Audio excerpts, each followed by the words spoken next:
Shalom and good morning everyone. ఎలోని బిడ్డలైన పరిశుద్ధులందరికీ ఉదయకాల శుభవందనములు. ఈ ఉదయకాలంలో అనుదిన కృప వాక్యము చూసుకుందాము. ఆదికాండము 15వ అధ్యాయము 6వ వచనము.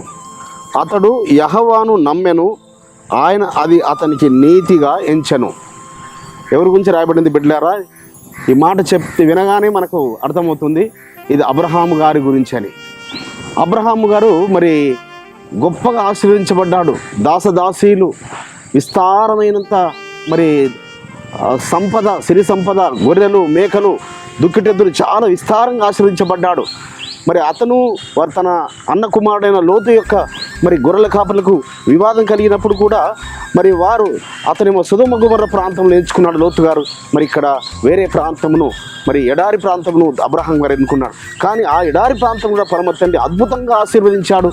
ఆ సమయంలో అంటున్నాడు పరమ తండ్రితో, అయ్యా మీరు ఎన్ని ఇస్తే నాకేంటి, నాకు విస్తారంగా ఇచ్చారు, కానీ నా ఇంటి యొక్క ఎలియాజరు, నా పెద్ద దాసు ఎలియాజరే ఆస్తికర్త అవుతాడు కదా అంటే, అబ్రహాము ఇదిగో రా చూడు, పైన ఆకాశం చూడు, నీ చేతనైతే ఆకాశ నక్షత్రం లెక్కించు, నీ సంతానమును ఆ రీతిగా చేస్తానని ఆ మాట నమ్మాడు. అబ్రహాం గారు నమ్మిన మాట ఏంటంటే, నా సంతానమును ఆ యొక్క విస్తారమైన నక్షత్రములు, ఆకాశంలో నక్షత్రంలో చేస్తారని ఆ మాటను నమ్మాడు. కాబట్టి దాన్ని బట్టి ఆయన వర్ధిల్లబడ్డాడు, ఆశీర్వదించబడ్డాడు.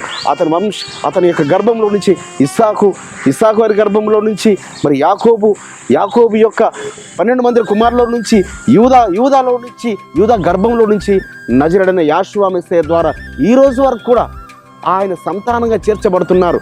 ఆయన రక్తంలో కడగబడిన పరిశుద్ధులారా, ఎలో బిడ్డలారా, ఈ రోజు వరకు విశ్వాసమును బట్టి మనము అబ్రహాము పిల్లలముగా, అబ్రహాము సంతతిగా. సో ఇంకొక సందర్భంలో అంటాడు, ఇదిగో నువ్వు నీ చేతులైతే సముద్రం ఇసుక లెక్క పెట్టమంటాడు. సో సముద్రం ఇసుకలాగా చేశాడు, ఆకాశం నక్షత్రములే ఆయన సంతానం చేశాడు. మరి ఆ రీతిగా విశ్వాసమును బట్టి మనం అబ్రహాము పిల్లలం అవుతున్నాము, అబ్రహాము సంతతిగా ఎంచబడుతున్నాము, అబ్రహాము రొమ్మున మనం ఆనుకోవడానికి కొనిపోబడుతున్నాం బిడ్డలారా. మరి ఈ సాయంకాలము మన బిడ్డలకు, చిన్న బిడ్డలకు మనకు మందిరంలో VBS స్టార్ట్ అవుతుంది. మరి పంపించిన వారందరిని బట్టి పరమతను స్తుతిస్తున్నాము. ఇంకా మీరు అవకాశం ఉన్నవారు ఈరోజు సాయంకాలం, ఇది ఉదయకాలం కదా, సాయంకాలం లోపు పంపించండి.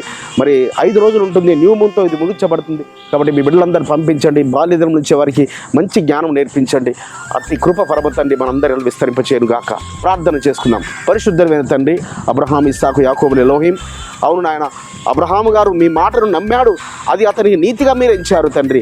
ఆయన యొక్క సంతానమును మరి సముద్ర ఇసుక వలె ఆకాశ నక్షత్రములు విస్తరింపజేశారు.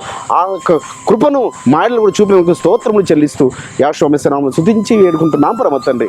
మన పరలోకపు తండ్రియు, మన రక్షకుడును, విమోచకుడును, నజరేయుడైన యాషువా మెస్సీయ వారి దివ్య సముఖం నుంచి మీకు, మీ కుటుంబాలకు, మీ వంశాలకు శాంతి, సమాధానం, కృపయు మెండుగా కలుగునుగాక. ఆమేన్.